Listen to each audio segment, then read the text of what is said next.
When mutual no contact begins, most people assume nothing is happening. Silence feels passive, empty, neutral. But for an avoidant nervous system, silence is anything but calm. It's a sudden environmental shift that their brain did not choose, and that distinction matters more than anything else. Avoidants don't regulate emotions through connection the way secure people do. They regulate through distance and predictability. As long as they believe they are the one creating the space, their nervous system stays relatively stable. Their brain says, I'm safe because I'm in control. But the moment you also go silent, that internal narrative fractures. The distance is no longer theirs alone. And the avoidant brain does not interpret that as freedom. It interprets it as uncertainty. From a neuroscience perspective, what happens next is profound. The prefrontal cortex, the part of the brain responsible for control, planning, and emotional suppression, relies heavily on predictability. Mutual silence removes predictability. There's no text to decode, no emotional temperature to measure, no reassurance that they can re-enter on their terms whenever they want. That lack of data weakens the prefrontal grip, and when that grip loosens, the amygdala steps in. The amygdala doesn't ask philosophical questions. It asks one thing, am I safe? And when the usual control-based strategy fails, it starts scanning for threat. Not danger in the dramatic sense, but threat to emotional stability, identity, and attachment safety. This is why avoidants often feel a sudden, nameless tension during silence. They don't think, I miss them. They feel restless, irritated, distracted. Something feels off and they can't logically explain why. This is the nervous system shock most people never see. Mutual no contact removes the illusion that they are above the bond. It quietly levels the playing field.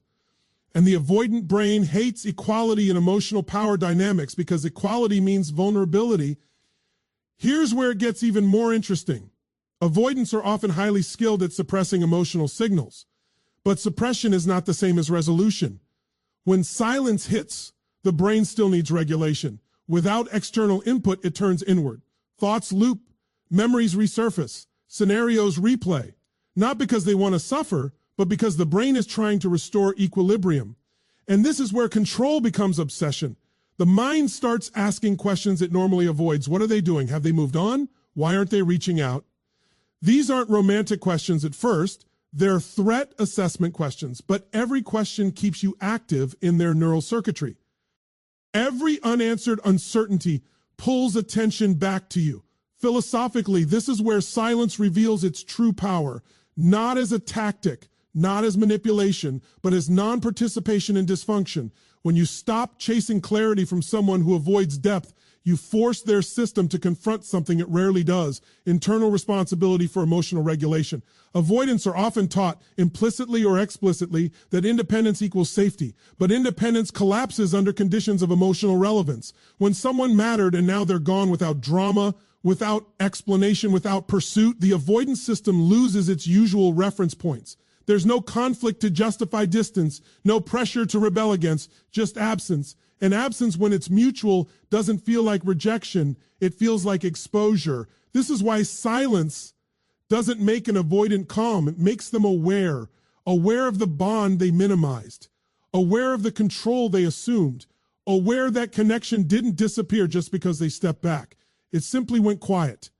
And quiet has a way of amplifying what noise was hiding. This moment sets up everything that follows in the journey. The anxiety beneath the detachment, the attachment panic they don't name, the bonding that happens through memory rather than presence. None of that can occur until the illusion of control breaks. And that's the first truth you must understand. Silence doesn't punish an avoidant. It removes the lie they were using to stay comfortable. Once that illusion of control begins to crack, something deeper stirs beneath the surface. Something avoidants spend a lifetime outrunning because control was never the real strategy. It was the disguise. What mutual no contact truly activates is the attachment system they've worked so hard to silence. Avoidants are often misunderstood as people who don't need closeness. Neuroscience tells a very different story. The avoidant brain is not underattached. It is overregulated. Early in life, connection became unpredictable or emotionally costly, so the nervous system adapted by dampening attachment signals before they reached conscious awareness.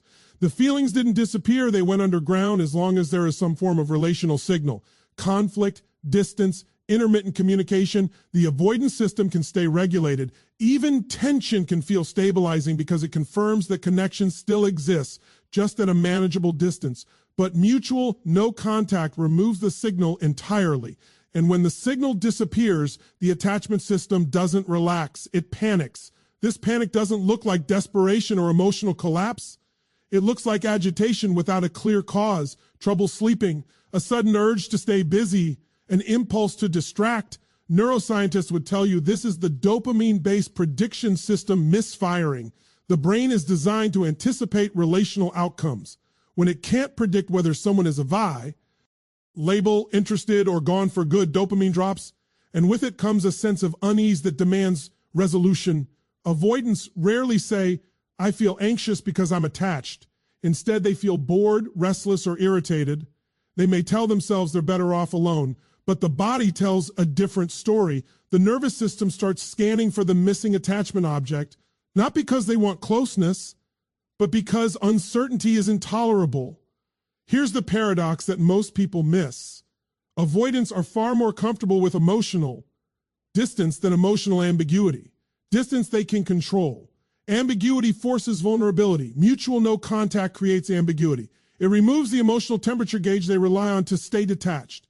And when that gauge disappears, suppressed attachment energy has nowhere to go.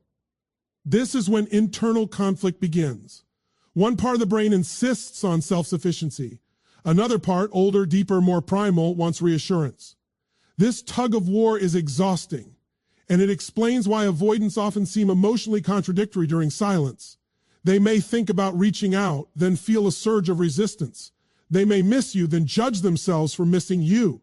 The attachment system is active, but the identity they've built depends on denying it. From a philosophical standpoint, this moment is profound. It reveals that avoidance is not the absence of need, it is the fear of dependence.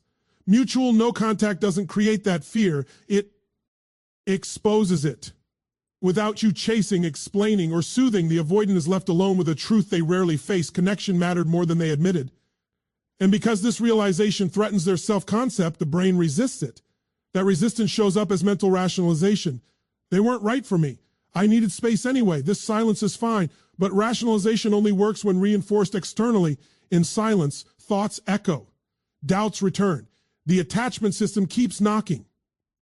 This is also why mutual no contact often feels heavier to an avoidant than being broken up with dramatically. Conflict provides emotional stimulation. Silence provides emotional reckoning.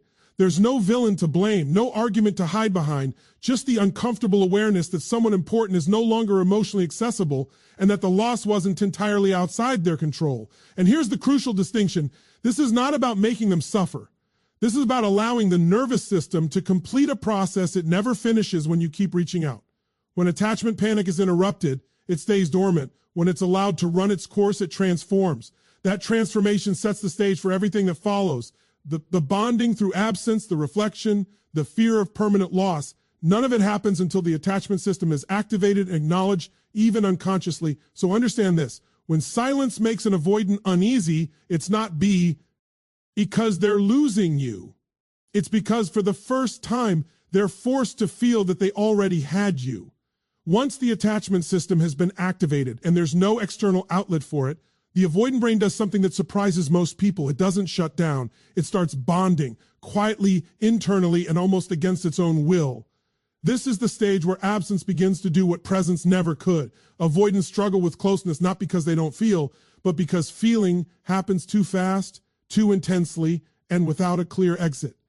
When you were physically or emotionally present, their nervous system was busy managing threat, monitoring tone, pacing intimacy, preparing withdrawal. There was very little space for integration. But silence changes the environment entirely. Without the pressure of real-time interaction, the brain finally has room to process. Neuroscience calls this memory consolidation. When emotional input stops, the brain replays stored experiences to make sense of what just happened. And here's the part most people don't understand. The memories that resurface are not neutral ones. The brain prioritizes emotionally charged moments. Laughter, safety, connection, intimacy, even unresolved tension. These memories are replayed not for nostalgia, but for regulation. The nervous system is trying to stabilize itself by revisiting what once felt meaningful. Every replay strengthens neural associations. This is how bonding deepens in absence. The brain links relief, comfort, and emotional intensity to a single person without the defenses that usually block those links in real time. There's no need to pull away from a memory. There's no fear of being engulfed by a thought. So the avoidant can finally stay with the feeling long enough for it to register. This is why avoidants often say they didn't realize what they felt until it was over. It's not a cliche. It's a neurological sequence. Presence overwhelmed their regulatory system. Absence gives the emotional brain time to speak. Philosophically, this reveals something essential about human connection. Intimacy is not just built through interaction. It is built through meaning. Meaning forms in reflection. And reflection requires space. Mutual no contact creates a space that is not filled with explanation, reassurance, or negotiation. It's empty, and emptiness is where meaning rushes in. There's another layer to this that's even more counterintuitive. The avoidant brain associates closeness with loss of self. But memory-based bonding doesn't threaten identity. No one is asking anything of them. No one needs anything. There's no expectation. That makes the emotional experience feel safer.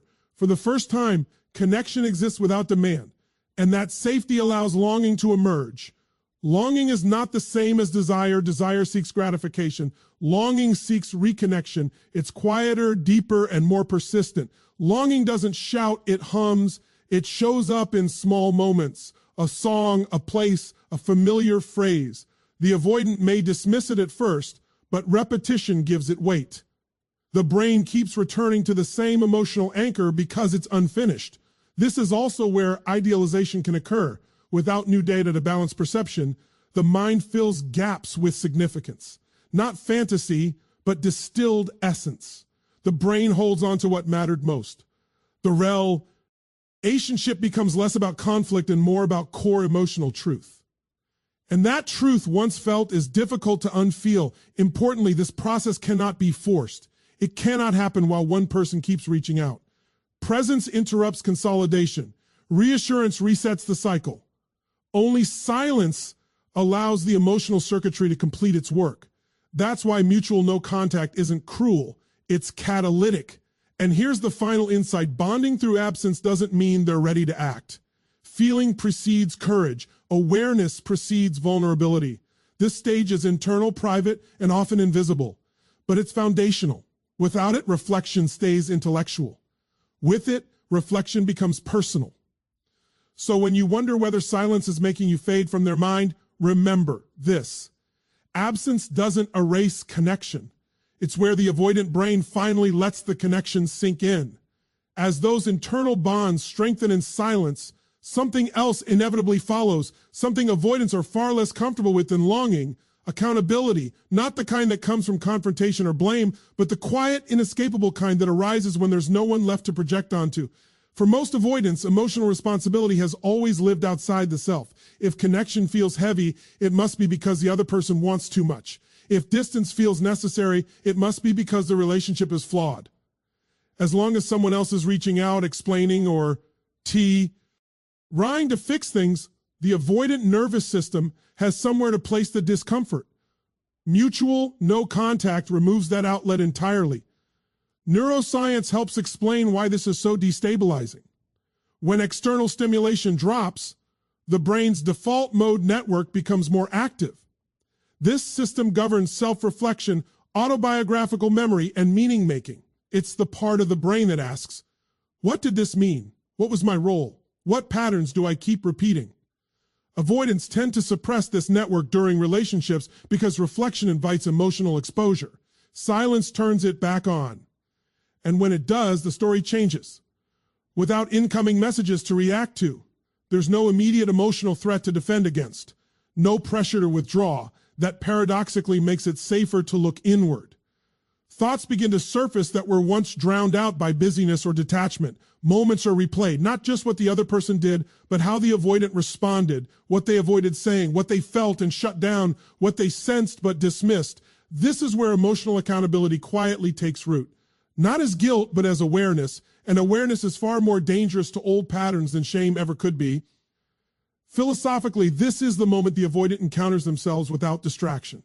Silence strips away the familiar narrative of independence and reveals something more vulnerable, choice. They begin to see that distance wasn't just a reaction. IT was a strategy, a learned one.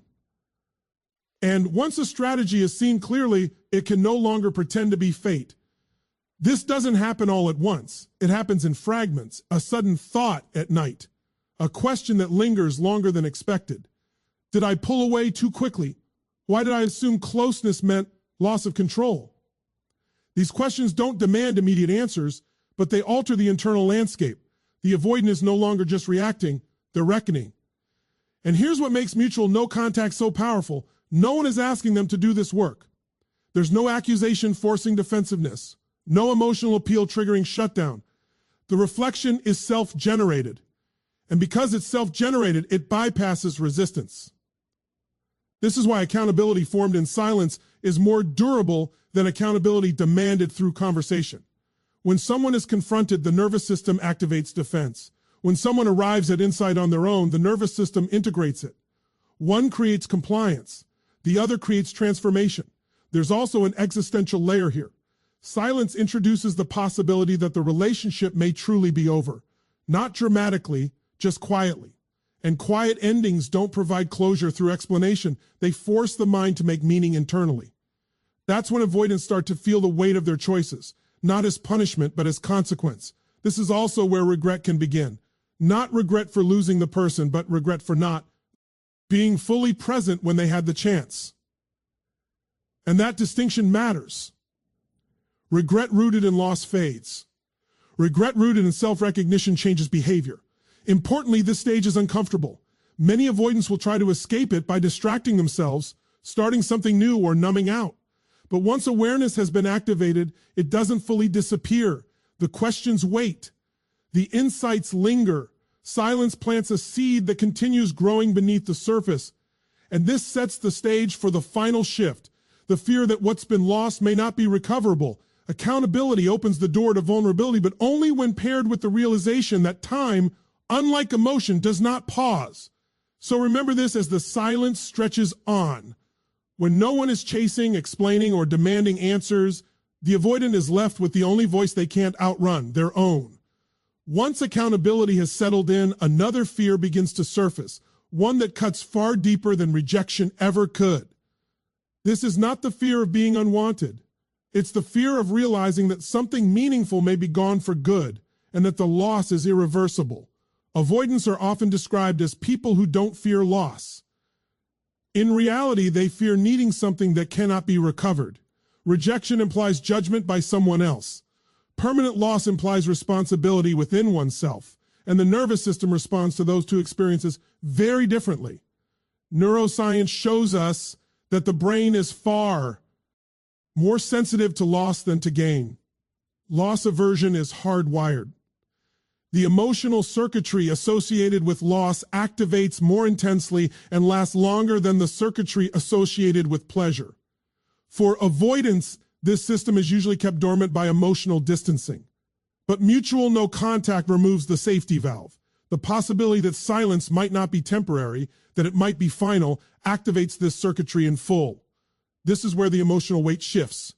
When silence feels optional, avoidants remain calm. They assume they can return whenever they choose. But when silence begins to feel real, when days pass without tension, drama, or pursuit, the brain starts recalculating. What if this isn't a phase? What if they're actually gone? That question doesn't create panic immediately. It creates gravity, a slow sinking awareness that something finite may have ended, and that awareness bypasses defense. Avoidants are skilled at minimizing pain by reframing it. It wasn't right. I needed space. This is better for me. But permanent loss resists reframing. It introduces finality, and finality demands emotional contact. The nervous system has to feel what it's losing in order to understand what's at stake. Philosophically, This is the moment where freedom and consequence collide.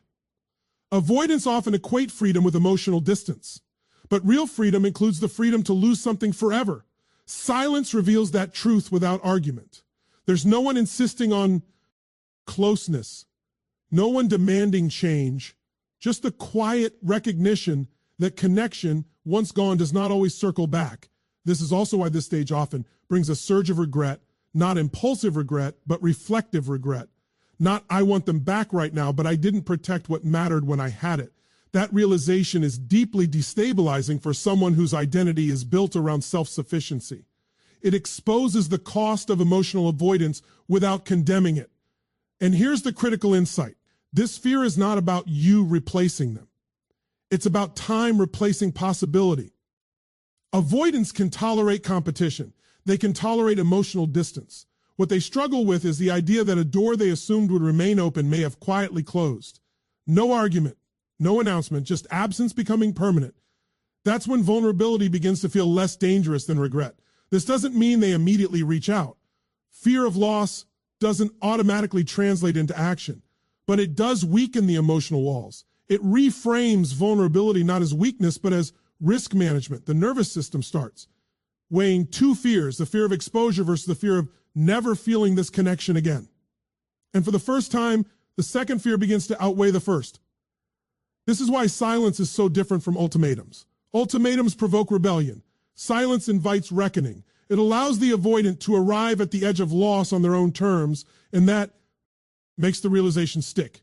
Importantly, this stage only happens when silence is clean. No mixed signals, no checking in disguised as concern, no emotional breadcrumbs. Ambiguity delays loss awareness. Clarity accelerates it. Mutual no contact creates clarity without confrontation. And this is where the internal question changes. It's no longer, how do I stay safe? It becomes, what am I willing to lose to stay safe? That question reshapes identity. It doesn't demand an answer immediately, but it lingers. And lingering questions alter future behavior. So understand this deeply. Avoidants don't wake up fearing rejection. They wake up fearing that something irreplaceable slipped away while they were protecting themselves. After the fear of permanent loss settles in, something subtle but transformative can begin to happen inside the avoidant nervous system. The frantic need to escape fades, and in its place comes a quieter realization: running no longer brings relief. For the first time, silence feels heavier than presence, and that shift changes everything. Avoidants are driven by one core instinct: emotional self-protection. Distance has always been their safest tool, but when distance no longer reduces discomfort, the nervous system is forced to adapt. This is not a conscious decision. It's biological recalibration. The body learns through experience, not insight. And the experience of mutual silence teaches a new lesson. Avoidance did not restore peace. It magnified the loss. At this stage, emotional presence begins to feel less threatening than emotional isolation.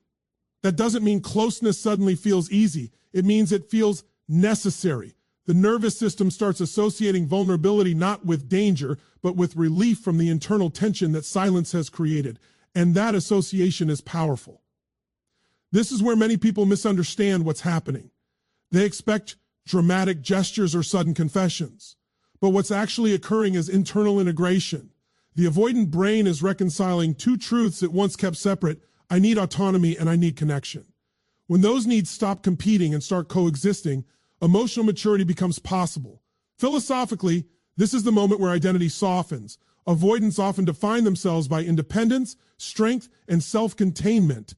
Silence challenges that definition, not by attacking it, but by revealing its limits. Independence without connection becomes emptiness. Strength without intimacy becomes isolation. And when those realizations arise organically, they don't feel humiliating, they feel honest. This doesn't guarantee reconciliation. Silence is not a promise. It's a mirror. It shows the avoidant what they feel, not what they will do. Some will step toward vulnerability. Others will acknowledge the truth and still choose safety. But either way, the illusion is gone. And that is the real power of mutual no contact. It doesn't chase, it doesn't persuade, it doesn't demand growth. It simply creates the conditions where growth becomes the least painful option, where emotional presence feels safer than running, Where connection is no longer the threat, avoidance is. So if there is one truth to carry forward, it is this. Silence doesn't pull an avoidant toward you. It brings them face to face with themselves. As we bring this full circle, it's important to understand what mutual no contact was never meant to be. It was never a strategy to provoke a reaction. It was never a test. And it was never about controlling someone who fears control. Mutual silence is something far more profound. It is the removal of interference. When you step back without anger, without explanation, without pursuit, you stop interrupting the avoidant's internal process. You allow their nervous system to experience reality without buffers. Control dissolves, suppressed attachment surfaces. Bonding happens in absence. Accountability emerges. The fear of permanent loss reshapes priorities. And eventually, for some, emotional presence becomes safer than emotional escape. But here is the most important shift. This process is not actually about them. Mutual no contact restores your nervous system first. It returns you to self-respect, emotional stability, and grounded presence. You stop negotiating your worth through effort. You stop chasing clarity from someone who can only find it within themselves. Silence becomes an act of alignment, not withdrawal. And this is where real power lies. Because whether the avoidant reaches out or not, something irreversible has already happened. You have stepped out of the dynamic that required you to abandon yourself to keep someone else comfortable. You have chosen dignity over anxiety, clarity over confusion, truth over hope-based attachment. If they return, they do not return to the version of you that chased. They return to someone who no longer needs to. And if they don't, you are no longer stuck waiting for a connection that could only exist at the cost of your peace. Mutual no contact does not guarantee reunion. It guarantees integrity. It teaches one undeniable truth to both nervous systems involved. Love that requires self-erasure is not love. It is survival. And the moment you stop surviving for connection is the moment connection, if it's meant to exist, finally has a chance to be real.